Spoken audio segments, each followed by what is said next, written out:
Hello everyone, and welcome back to another lecture for Chapter 6 on Learning and Conditioning.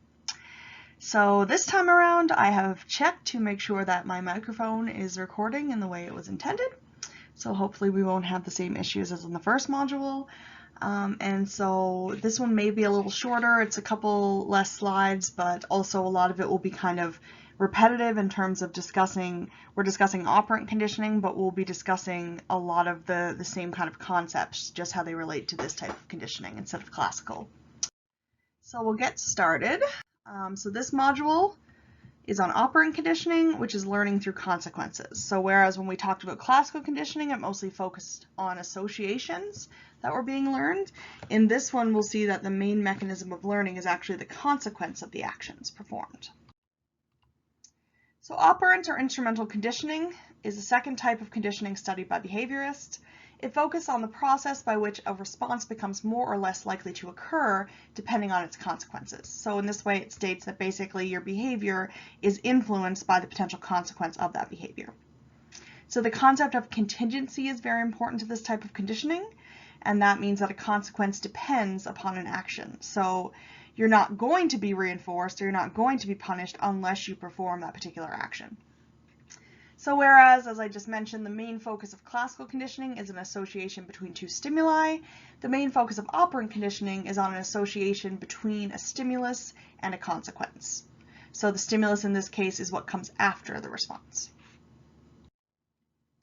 So here are some of the major differences just kind of illustrated. So you can see that in classical conditioning, the target response is automatic. In operant, it is voluntary. So we're talking about things you do purposely, either to gain a reinforcement or avoid a punishment. Reinforcement in classical conditioning is present regardless of whether or not a response occurs, whereas in operant, it's a consequence of the behavior. And then in classical conditioning, the behavior mostly depends upon reflexive and physiological responses. So as I was talking about last class, once that meat powder enters the dog's mouth, they don't decide whether or not to drool, it just happens automatically. And subsequently, when they become conditioned to drool at the sight of the dish, they're not thinking, hey, I see the dish, I better drool. It's something that happens reflexively. Whereas with operant conditioning, again, because we're talking about voluntary responses, those involve the use of your skeletal nervous system. So you're actually performing a particular behavior on purpose at that point. So the law of effect was proposed by a researcher named Edward Thorndike. So he conducted experiments with cats in puzzle boxes, and he basically observed that cats were able to escape more rapidly once they learned which responses worked. So he put the cats in the box, and they had to learn what it was they had to do to escape the box. And once they did learn what kind of response worked, the next time they were put in that box and kind of subsequent times after that, they would get faster and faster at escaping. So based on his research, Thorndike proposed the law of effect, which is that the idea that responses followed by satisfaction will occur again, and those not followed by satisfaction will become less likely. So basically, he kind of proposed essentially what is the key concept within operant conditioning. So if you provide some kind of reinforcement after a behavior occurs, that behavior is going to become more likely. But if you don't provide a reinforcement or you provide a punishment, then that behavior will become less likely to occur again. So in this case, the cats were reinforced because engaging in that behavior allowed them to escape the box, which obviously the cat appreciated. So in that case, they were more likely to repeat that action again and again. So the birth of radical behaviorism can be traced back to B.F. Skinner. He's one of kind of the people who's almost considered a father of behaviorism. He labeled his approach as radical behaviorism to distinguish it from Watson's work on classical conditioning. So he wanted to make sure that there was a distinction made between classical and operant conditioning, because as we just saw, the processes involved in each are very different. So he used boxes that he called Skinner boxes. They were kind of operant chambers where he could observe responses. So he would put rats in his boxes and, for example, observe whether or not they could learn to push a lever if it resulted in gaining a treat or gaining a piece of food. So Skinner argued that in order to understand behavior, we must look at the external causes and consequences of an action. So look outside, not inside the person or the animal. So we're looking at observable behavior only. Skinner stated that a response can be influenced by two types of consequences. So as I kind of just alluded to in the last few slides, a reinforcement is a consequence that strengthens the response or makes it more likely to occur again. And then a punishment is a consequence that weakens a response or makes it less likely to occur again. So here's a little picture of that operant chamber, so kind of example of what a Skinner box might have looked like. So you can see the rat is in the box. There's a lever that they can press typically, and that lever will result in food being dropped. So essentially, once the rat realizes that it can gain that reinforcement by either pressing the lever to gain food or water, then it will continue to press that lever over and over again because it's trying to achieve that reinforcement. They can also use something like the lights that are indicated here that can actually indicate to the rat when a response is likely to occur. So that's what's known as a discriminative stimulus, and we'll talk about that a bit later. But for example, if pressing the lever only works when the green light is on, then the rat will learn not only do they need to press the lever to get reinforcement, but they also might want to only press the lever when the green light is activated. So here's a little diagram from your notes that kind of explains the concepts of reinforcement and punishment a little bit further. Reinforcement always increases behavior. So for example, if your behavior was that you tried a new cafe, the consequence is that the meal and the service were fantastic, well, that's a reinforcing consequence. That's a pleasant consequence. So the effect is that the behavior is reinforced and you're more likely to go there again. On the opposite side of that, for a punishment, they always decrease behavior. So if the behavior was trying to listen to the new radio station in town, but the consequence was that the music is terrible, well, obviously that's not really a consequence that people want. That's something they will try to avoid. So therefore, you're more likely to not listen to that radio station again. So it decreases the likelihood of that listening behavior. Here are some general definitions. I mean, it's probably kind of self-explanatory, but when we're talking about reinforcement and punishment, we use the words reinforcer and punisher to refer to the stimulus that is contingent on the certain response. So a reinforcer is a stimulus that is contingent upon a response, and that increases the probability of that response occurring again. So for example, if every time your dog sits, you give them a treat, you are using positive reinforcement in order to try to increase sitting behavior, and the treat itself will be known as the reinforcer. On the opposite side of that, punishers are stimuli that are contingent upon a response but result in a decrease in behavior. So there's something that the organism is probably hoping to avoid. So for example, if your dog peed on the floor and you yelled at them, well, they're probably going to try to avoid that behavior in the future, avoid that consequence, so therefore they're hopefully less likely to pee on the floor next time. A primary reinforcer is one that satisfies an inherent biological need. So for example, something like food, water, and appropriate temperatures, the things that we need as humans to survive, those are biologically reinforcing. We don't have to learn that we like those kind of things. Whereas a secondary reinforcer is something that's learned. So for example, money, if you didn't know what a particular piece of money looked like, if you weren't really familiar with currency, you would have no idea the inherent value of that piece of currency. It's only through learning and association that money actually gains its ability to reinforce behavior. So if you think about it logically, we can use our secondary reinforcers, such as money, to help us obtain our primary reinforcers, which are the ones that satisfy our biological needs. So you could use the money to buy food. So some examples of secondary reinforcers would be things like money, praise, applause, maybe even like likes on a picture on Facebook or Instagram.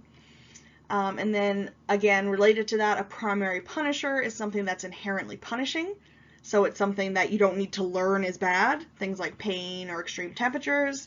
Whereas, again, the secondary punisher would then be something that is conditioned. So the effect that it has to punish is acquired only after we learn its value. So things like criticism, scolding, and bad grades. Well, if we didn't know what a grading scheme was, we wouldn't be able to determine whether or not a grade was bad or good. But it's only through kind of learning and association that we consider those things good or bad. So they gain their ability to punish through association. So now we're going to talk about the 4 subtypes of reinforcement and punishment. So there's positive and negative reinforcement, and there's also positive and negative punishment. The most important thing to keep in mind, and it's listed here at the bottom of this slide, and I think it's on the next one as well, is that it's important to remember that when we are talking about positive and negative punishment and reinforcement, positive and negative do not mean good and bad. So just because something's a positive punishment doesn't mean it's a good thing. And just because something's a negative reinforcement doesn't mean it's a bad thing. All we're referring to is positive as if we're giving a consequence, negative as if we are taking away a consequence. And that applies for both punishment and reinforcement. So positive reinforcement occurs when the presence of a pleasant consequence makes a response more likely. So the example I gave of giving a dog a treat for sitting, that will be positive reinforcement because you are giving the dog something to increase that sitting behavior. Negative reinforcement, on the other hand, it's still going to make a behavior more likely, but it occurs when the removal of an unpleasant consequence makes a response more likely. So I'll give you an example actually from a presentation that I gave yesterday in one of my doctoral courses. So I gave a big presentation on OCD. And in OCD, essentially, you have these really intense compulsions, so like intrusive thoughts or urges that are very hard for you to kind of push out of your mind and that you feel like they have to be dealt with in some way. And people who have these obsessions usually pick one of 2 ways in which to deal with them. So they usually do something to avoid those thoughts altogether, or they do something, they engage in some kind of compulsive ritual that's going to allow them to relieve that anxiety that is caused by those thoughts. So basically what happens is if somebody, say for example, has a contamination obsession, so they're constantly thinking about having germs on them and that they're unclean, they can either avoid the places where they might typically encounter germs or where they feel like germs are most likely to occur, or they can escape the stress caused by the thinking about germs by engaging in compulsive cleaning rituals. So, washing their hands 20 times after using the bathroom. So basically both of those ideas, both either the compulsions or the avoidance behavior, both negatively reinforce the thoughts. Because basically what happens is if you're having a stressful thought and you become anxious over it, and then you do something to either avoid that thought or you do something that makes the thought go away, well, now you've got a positive consequence. So by taking away that thought, by engaging in that compulsive behavior, you've taken away the worry that's associated with that thought, and therefore you're more likely to engage in that compulsive behavior in a future situation. So negative reinforcement means that you're taking away something that's bad. So for example, the anxiety that accompanies the thought by engaging in a particular behavior. So in this case, maybe cleaning your hands 20 times. So in that way, the compulsion basically negatively reinforces the obsessional behavior. Or the compulsive behavior, sorry. So another example that's given in our textbook, I think, is a child studies to stop nagging. So if your parent is really on your case about studying and they won't stop bugging you about it, and then you study and they stop bugging you because now you've studied, then that negatively reinforces the studying behavior. Maybe then the child learns, hey, maybe I should study earlier next time because then I won't be nagged as much. So that will actually kind of hopefully increase that studying behavior. Now we'll talk a bit about positive and negative punishments. So a positive punishment occurs when the presence of an unpleasant consequence makes a response less likely. So for example, yelling at a dog for peeing indoors. So I gave this one earlier. So if you yell at the dog, you are kind of giving them a scolding, you're doing something to them, and hopefully that is making them less likely to engage in that behavior. Negative punishment, on the other hand, is when we take away a good thing in order to make a behavior less likely. So for example, if a child gets a bad grade and then their parents take their phone away or they take their video games away, then we would probably see that the child is more likely to study harder next time and try to avoid that bad grade. Because if they know getting a bad grade is associated with that negative consequence of having something taken away that they enjoy, then they're more likely to try to avoid that behavior of getting a bad grade next time. So in summary, reinforcements always make a response more likely, while punishments always decrease the likelihood of a response occurring. And then to kind of summarize all 4 types that we just discussed, you can think of positive and negative reinforcement and punishment as in the reinforcement, so the top 2 here always have the same effect on behavior of increasing response. The punishments on the bottom here always have the same 2 effects on behavior of decreasing response. But the difference between the positive and negative you can see here, in positive reinforcement and punishment, a stimulus is added or increased, and in negative reinforcement and punishment, a stimulus is removed or decreased. So again, remember, reinforcements always increase the likelihood of a behavior, punishments always decrease the likelihood of behavior. Positive reinforcements and punishments involve giving something, giving a consequence. Negative reinforcements and punishments involve taking something away. Negative reinforcement that results from avoiding an unpleasant stimulus, such as what I was talking about with the OCD example, can help explain why so many fears are long-lasting. So if you avoid the feared stimulus, you cut yourself off from opportunities to extinguish your fear. So for example, if you are very, very scared of contamination, if you use a public washroom, and then you keep avoiding the use of public washrooms, well, by avoiding it, you're relieving yourself of that anxiety that would accompany using it, and so therefore you're much more likely to go on avoiding it in the future. So again, that's kind of a negative reinforcement.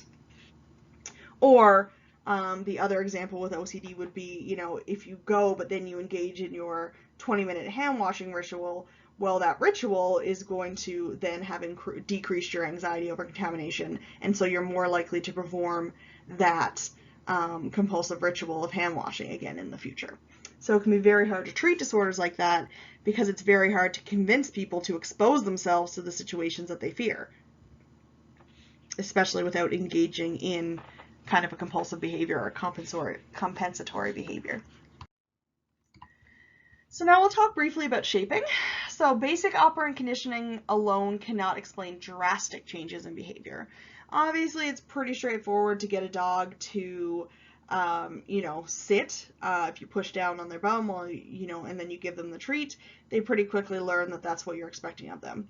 However, if you wanted to teach a dog to roll over and play dead, it's not that easy.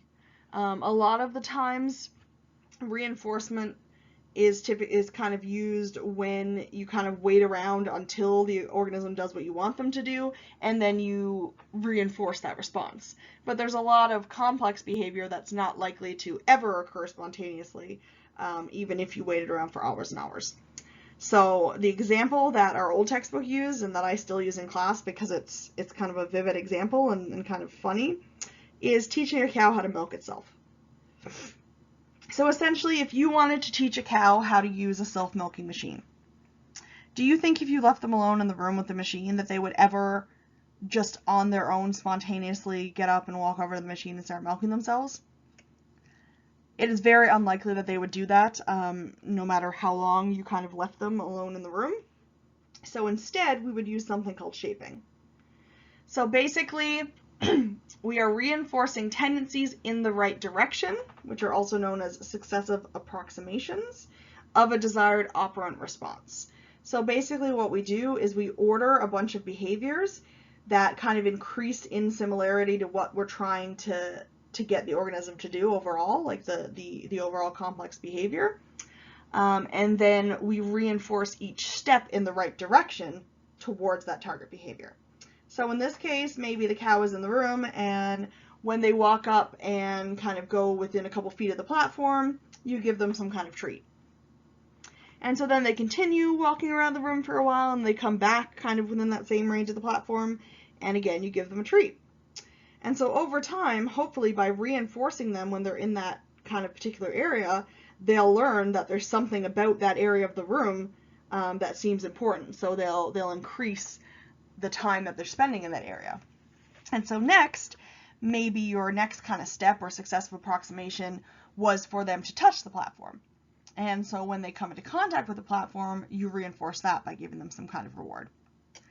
And it's important to note that once you move on to that next step, you don't then reinforce them when they come within a couple feet of it, because now you've moved on to the next step in the behavior. So if you reinforce both of those behaviors, then they're not going to really be able to distinguish what it is you actually want. So at this point, you're only giving the cow a treat when it comes and actually kind of touches the platform with its hoof or something like that. And so basically, you continue that on. Maybe the next time you give them a treat when they kind of step up onto the platform. Then after that, you might start reinforcing them for kind of getting in the right position. And then finally, you'd reinforce them for being, in the specific spot that it takes for the machine to be activated. So basically, it's kind of an extreme example, and it's a little bit silly, but it is something that people have been able to do with cows to successfully train them to milk themselves. And it actually leads to happier farmers because they have less work to do, and also happier cows because it's not really comfortable to be going around with a ton of milk stored up all day. So they actually tend to milk themselves a little bit more often than the farmer might. So that's kind of a weird example of shaping, but basically anytime you're reinforcing steps in the right direction towards the behavior in order to train a more complex behavior that you'd be less likely to see occur kind of spontaneously, we would refer to it as shaping. And then chaining kind of just adds one more step to that, so linking together two or more shaped behaviors into a more complex sequence of actions. So in that case, if you're thinking of maybe an animal, like say a dog that acts, that is involved in like the filming of a movie or something like that, they're typically trained through something like chaining. So they not only use shaping to basically teach them how to perform very complex behaviors, they will then chain multiple of those complex behaviors together in order to produce an even more kind of complex sequence of events. So in terms of applying operant conditioning to real-world settings, there are many principles derived from operant conditioning in animals that can be applied to human behaviors as well. For example, operant conditioning is the basis for an educational method called applied behavioral analysis. So this is something that's frequently used with children with autism as well as other developmental conditions. So basically it involves using close observation, prompting, and reinforcement to teach behaviors. So if people are having difficulties or challenges with, say, social behavior or even kind of work-related behavior, we can use the principles of reinforcement in order to help them learn what is and isn't appropriate. Just as we saw in classical conditioning, extinction can also occur in operant conditioning as well. So it refers to a process by which a previously learned response is lessened and eventually stops. So when the reinforcement is no longer available, usually that responding will begin to decrease. So for example, if you have trained your dog to sit using a treat, and every single time they sit you give them a treat, then if you go a couple days without giving them a treat, maybe they decide, well, why would I sit anymore? Like, what's in it for me? I'm not being reinforced. So maybe at that point they stop kind of listening to you as much, and so that behavior actually decreases in frequency. So if the reinforcement is taken away, that can result in a decrease in that conditioned behavior. However, just as in classical conditioning, we do see that the responses will sometimes show spontaneous recovery. So for example, if you had that dog, you gave them a treat every time they sat, and then one day you didn't give them a treat whenever you said sit, and eventually they stopped sitting when you said sit because they weren't being reinforced. If you came in the next day and told them to sit, they're probably likely to try again, just on the off chance that maybe the behavior will be reinforced this time around. Maybe yesterday was kind of a fluke. So sometimes you will see the spontaneous recovery. But again, just like with classical conditioning, the spontaneous response that occurs will probably be kind of less strong and will probably deteriorate a lot faster during the second round of extinction trials. And it is important to note, I guess, the major difference would be that extinction in operant conditioning occurs when the reinforcer that has maintained the response is removed or withheld. So when we're talking about classical conditioning, it's when the two stimuli are no longer associated with each other, or no longer presented at the same time, whereas with our operant conditioning, the reinforcer is the thing that's being either removed or withheld. Again, just as in classical conditioning, both stimulus generalization and stimulus discrimination can be observed in operant conditioning as well. So stimulus generalization occurs when the tendency to respond generalizes to similar stimuli that were not present in the original situation. So for example, if a pigeon was trained to peck at a circle to obtain food, and they were then shown an oval, and they tried to peck at the oval as well, that would indicate that they have kind of generalized between those stimuli. So they assume that the stimuli are close enough together that the same consequence will occur by responding to one as it would by responding to the other. And then opposite of that, your stimulus discrimination in that case would occur when a subject learns to discriminate or differentiate between two stimuli. So for example, a pigeon has learned that pecking at a circle will result in food, but when they're presented with an oval, they don't try pecking that button because they're able to distinguish, hey, this isn't the same one, therefore it may not necessarily pay off in the same way. And then finally, and this is something that I referred to back with the Skinner box picture, a subject learns to respond to a stimulus only when another stimulus is present. So this is what's known as a discriminative stimulus, and so it signals essentially whether or not the response will pay off. So it indicates that if a response is made when that discriminative stimulus is present, then it will be reinforced. And so again, in the example of the Skinner box, if pressing that lever only paid off when the green light was on, then that green light will become a discriminative stimulus because it's signaling to the rat that that is the time period in which their response will pay off and they will receive that reinforcement. So here's a nice little table that compares the two approaches with respect to discrimination, generalization, extinction. So you can take a little read through that. I'm not going to read it out loud because essentially it's basically what I was just talking about. But you can see the ways in which they are similar, but also differ in terms of whether we're talking about the stimulus-response relationship or the response-consequence relationship. So now we're going to talk briefly about different schedules of reinforcement. So a schedule of reinforcement are the rules that determine when reinforcement is available. So for example, if we are continuously reinforcing, that means that every single time a response occurs, we reinforce it. So every single time the dog sits, we give them a treat. Intermittent or partial reinforcement, on the other hand, is when we reinforce only some responses. So usually we wait until a specific amount of time has passed or a specific number of responses have occurred, and we'll talk about those two different types within a minute. But basically the key is that you're not reinforcing every single time the response occurs. So when a response is first being acquired, it makes sense to use continuous reinforcement. That's going to produce the most rapid learning because if they're getting reinforced every single time, they start to make that association between the response and the consequence very, very quickly. But over time, an intermittent schedule of reinforcement will make a response more resistant to extinction. So if you think of that logically, if I were to give my dog a treat every single time they sat, and then one time they sat and I didn't give them a treat, they're going to notice probably right away that something is different, something is not right. Because if they're used to getting it every single time, and then there's even one trial when I don't give it to them, they're probably thinking, hey, this is weird, what's up? And so they're going to probably very quickly in that point learn that if it's not going to pay off, why do I keep responding in this way? So the extinction should occur pretty rapidly if they've only been reinforced continuously. However, if you only give the dog a treat once every 4 times it sits, or maybe you give them a treat, my dogs are looking at me right now because I keep saying the word treat. If you give a dog a treat, maybe, one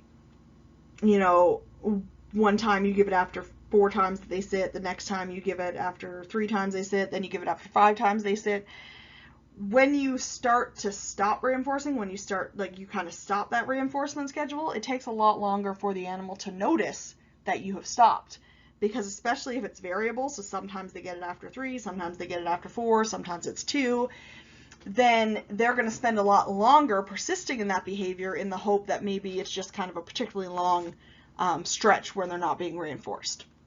So you can see how using that intermittent schedule over time will make a behavior more resistant to extinction, because if they're used to not getting something every time, they're going to go longer in their responding without being given anything. They don't notice right away that something is wrong. So this is important to keep in mind because if you want a response to persist, you want to reinforce it intermittently. But if you want a response to be extinguished, you have to be careful to not reinforce it intermittently. So the silly example I like to give for this one that I've been giving for years is if you have, say, an ex-partner and they are just devastated you broke up with them and they want you back, and you basically decide not to answer any of their messages. And so they message you over and over and over again, and then on the 10th message, you message them back. Well, now that you've messaged them back, even if your response was just to tell them to stop contacting you, you have provided them with reinforcement at that point, right? Because all they wanted was for you to respond and acknowledge, and so now you've provided them with that reinforcement. So that means because they know, well, she didn't respond 10 times, or he didn't respond 10 times, or they didn't respond 10 times, but now they're responding on the 11th, then that means they might persist 20 times more trying to get you to respond again, right? So you're giving them that little bit of reinforcement can be kind of addictive. So it can be what causes behavior to persist far longer than it should. So it's important that if you're trying to fully extinguish a behavior, you need to be careful not to reinforce it at all, especially not intermittently. So we'll talk a bit about the types of partial reinforcement. So there are 4 types of partial reinforcement schedules. There are 2 ratio schedules, which are based on the amount of responding, and there are 2 interval schedules, which are based on the passage of time, not necessarily the number of responses. So we have, within those 2 types, we have fixed and variable. So for example, a fixed ratio schedule is that reinforcement is delivered after a specific number of responses. So I'm going to keep using the dog and the treat example because it's just easiest and it kind of helps bring everything together. If I'm giving my dog a treat, then I'm going to give them the treat every 5th time that they sit. So I have a fixed ratio. For every 5 times they sit, they get 1 treat.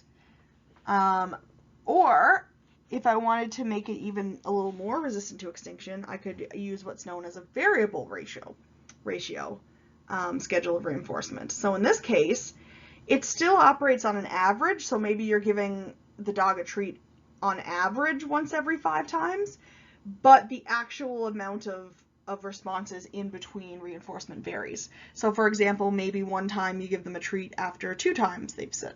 And then the next time you give them a treat after 7 times they sit. The next time you give it after 4, then you give it after, 5. And so basically, as long as it averages out to a particular number, that would be considered variable ratio reinforcement. So you are varying the amount of responses it takes to receive a reinforcement, rather than fixed ratio where you are providing them reinforcement on a fixed schedule, so once every so many responses each time.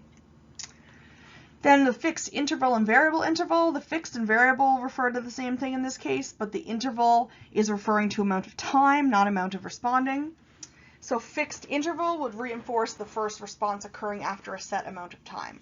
So maybe you decide that you're only going to reinforce your dog for sitting once every 3 hours. And it doesn't matter how many times they sit within those hours. They could sit over and over and over again. You could ask them 5 times in 1 hour, 20 times in the other hour, and not at all in the 3rd hour. But the fact remains that until the end of that 3-hour period, you are not going to give them any reinforcement. So that would be an example of an interval reinforcement. And if we said it's going to occur exactly once every 3 hours, so they get that treat at 3 o'clock, and then they get it at 6 o'clock, and then they get it at 9 o'clock, and 12 o'clock, and so on, then that would be considered a fixed interval ratio. So you are giving them a treat after the first response made after a set amount of time, so the same 3-hour period each time. The variable interval, on the other hand, is just as it sounds, so basically you vary the amount of time that has to occur in between reinforcements. So maybe I say I'm going to give my dog a treat approximately every 3 hours that they sit. So there could be one day that I give them, 2 or 3 treats within a 3-hour period. Maybe I give them a treat once every 2 hours, or once every 4 hours, or maybe every 3.5 hours. But as long as I'm kind of varying the amount of time in between reinforcements and it's averaging around whatever particular number, that would be considered a variable interval partial reinforcement. And finally, partial reinforcement effect is an important concept to understand. So that's something that I kind of talked about on the last slide, but basically it refers to the fact that organisms that have been conditioned under partial reinforcement, they resist extinction longer than those who are reinforced continuously. So it's what I talked about in the last slide, in that if you are reinforcing a behavior continuously every time it occurs, it is going to kind of naturally extinguish itself a lot faster in the absence of reinforcement than would a partially reinforced behavior. So if you're looking to make a behavior persist, essentially you're going to want to reinforce it continuously at first, just to kind of get the response to kind of standardize itself. Then you're going to want to switch to reinforcing intermittently in order to make it persist. So with respect to reinforcement and superstition, there have been some really funny studies conducted in this realm. So your text examines reinforcement and superstition using the scientific literacy model. Science can actually help us explain superstitions. So it's actually possible for us to create superstitious behaviors in humans as well as in other species. And essentially it relies on the concept of reinforcement. So for example, there was one study in which dolls were given to children and the dolls could spit marbles. So the kids were basically told that if they collected enough of these marbles, they could trade them in for a treat. So these marbles were kind of something that the kids really valued and wanted to obtain. However, what the kids weren't really told is that the dolls basically spit marbles on a random interval schedule. So sometimes they'd spit a marble after 3 minutes, then they might spit one after 5, then they might spit one after 2. It didn't matter what the kid was doing, but after a set period of time, that marble would be ejected from the doll's mouth. And so what we found, or what was found, I guess, was basically that whatever the kid was doing directly prior to when the marble was ejected, they tended to keep engaging in that same or similar behavior. Because essentially they figured, if I just kissed the doll on the nose and then it ejected a marble, well, maybe kissing the doll on the nose had something to do with that reinforcement, with obtaining that marble. So they were more likely to keep kissing the doll on the nose because they thought that maybe that would pay off. And in a similar way, we've seen the same type of experiment done with pigeons, in which the researchers were reinforcing the pigeons once every 15 seconds. So again, this was more of a fixed interval, but still, the pigeons had no idea that they were being reinforced on this schedule. So again, they basically decided that whatever it was they were doing right before they got the reinforcement, I think in this case it was some kind of food, that was probably what brought about that reinforcement. So basically, if the pigeon was hopping around on one foot and then they got fed, they decided that probably hopping around on one foot was connected to them being fed, so they're more likely to increase that behavior. So you can see how even if it literally, the reinforcement had nothing to do with the response, if the participant or the organism thinks that it had something to do with the response, they're more likely to engage in that kind of behavior. So that can help explain why superstitious behaviors occur. If you were wearing a certain shirt or using a certain pencil and you wrote an exam and got a really good grade, even if that had literally nothing to do with your outcome on the exam, that might make you more likely to try to use that pen or wear that shirt next time you have to take an important exam.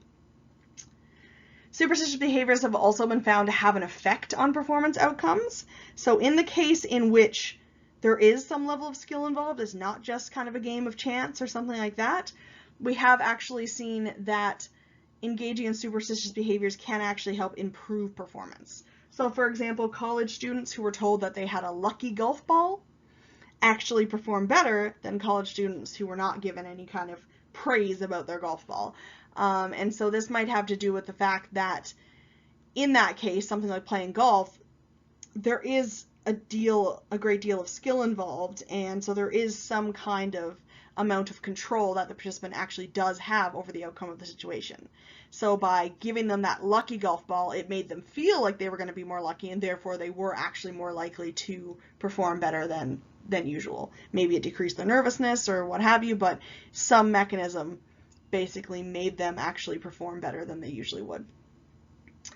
Unfortunately, these findings are best applied to situations where participants have some control over an outcome. Obviously, in a game of skill, you do have some amount of control over your performance and kind of the outcome. Whereas when it comes to something, say like gambling, say a slot machine, where the responses are kind of completely random, it's randomly generated, engaging in superstitious behavior is not likely to help you in those circumstances. And of course, this is very relevant for us to kind of discuss because people all over the world believe in superstitions. A lot of people have superstitions, maybe even without noticing it. Maybe not the major superstitions like walking under ladders or black cats crossing your path, but I'm referring to the little subtle things that you might do. Maybe, you do wear that lucky shirt every time you go on a date or you write a test, or you might have a particular pencil that you prefer. So a lot of people, even if they don't really acknowledge it, do engage in superstitious behavior at some point. And a lot of people actually really believe that that superstitious behavior has a positive effect. So I want to talk very briefly about the pros and cons of punishment. This particular list is from the old textbook, but the following slide, which will talk about some ways to effectively implement punishment, is from the new one. So I like to tie the two of them together. So obviously at times punishment can be unquestionably effective. So for example, in deterring young criminals from reoffending, they found that the severity made no difference. So whether or not they gave them, say, a 6-month sentence versus a 2-year sentence, but the consistency did. So as long as they were able to consistently punish when a negative behavior occurred, it did seem to be able to decrease the odds of that behavior reoccurring. And that kind of makes sense because if there's even one time that the criminal gets away with a criminal behavior, then that of course reinforces that behavior. Because if they get away with it one time and they achieve some benefit, such as a financial benefit or, stealing a belonging they want or something like that, then that's going to unfortunately work the opposite direction and reinforce that negative behavior. So there are several reasons why punishment might fail. One is that punishment is administered inappropriately or mindlessly. So if it's not proportionate to the situation, if it's too extreme, or it's kind of applied without really thinking about what it is you're hoping to achieve through punishment, it can backfire. The second is that recipients often respond with fear, anxiety, or rage. So again, if the punishment is too severe, or if the person that you're trying to punish is not really receptive to criticism, they might respond instead with fear, anxiety, or rage, and so nothing is really being learned. The third is that the effectiveness is often temporary, so it depends on the presence of the punishing person. So I know that a lot of parents like to try to teach their kids not to swear, for example, but do you really think that if the parent's not around, the kid is going to not swear if they want to? It's probably very unlikely, right? So they're probably going to engage in that behavior. They're just going to do it when they're not in the presence of that person who's punished them for that behavior.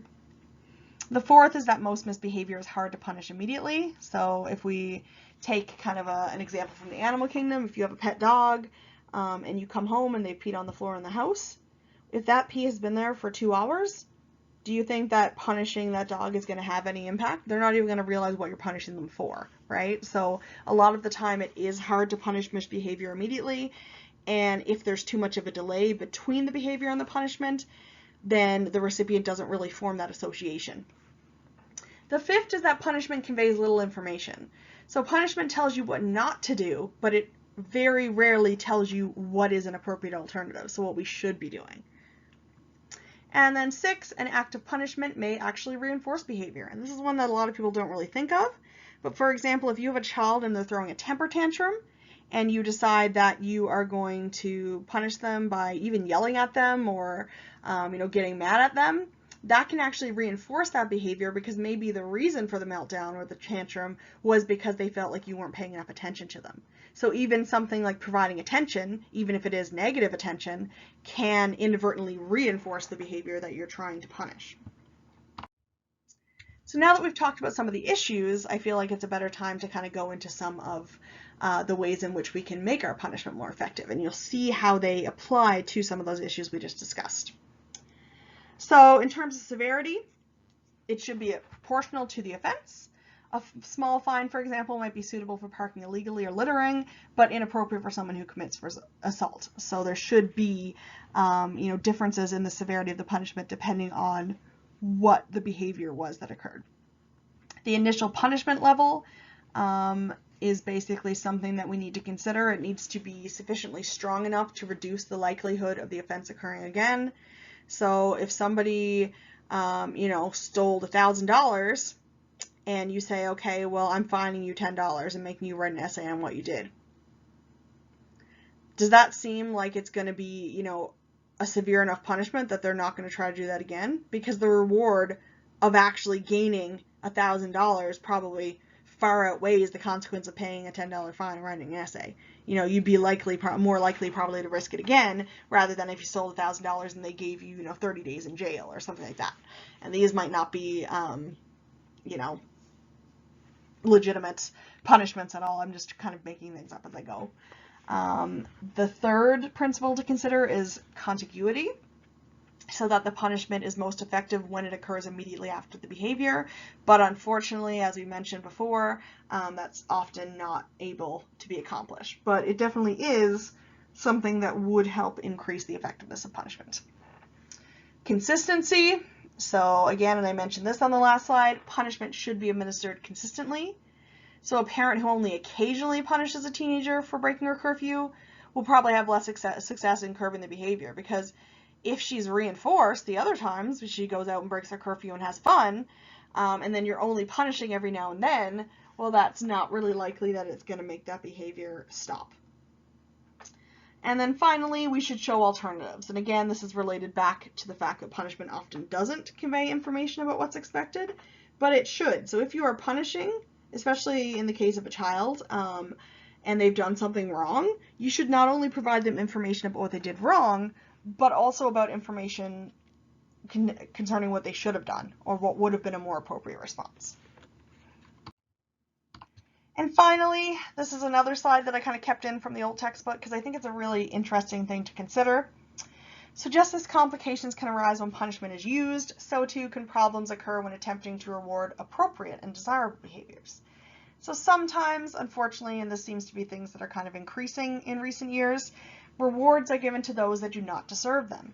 So for example, high grades are given when not producing quality work, or praise is given when it is not warranted, in the hopes that it will boost their self-esteem and lead to overall increase in performance. And so unfortunately, what happens in that case is you're kind of devaluing that reward. It makes it less meaningful to get a reward if you know you don't really have to do the work to get it, and therefore you are less likely to kind of work as hard. And so this might be the case in a lot of interventions that have occurred in high schools, elementary settings, where a lot of the time you're now no longer allowed to fail a student on something, which, makes the students feel better about themselves, but what does that mean for the actual outcomes of the course? If students know that they can't fail no matter what they do you think they're going to try as hard to achieve?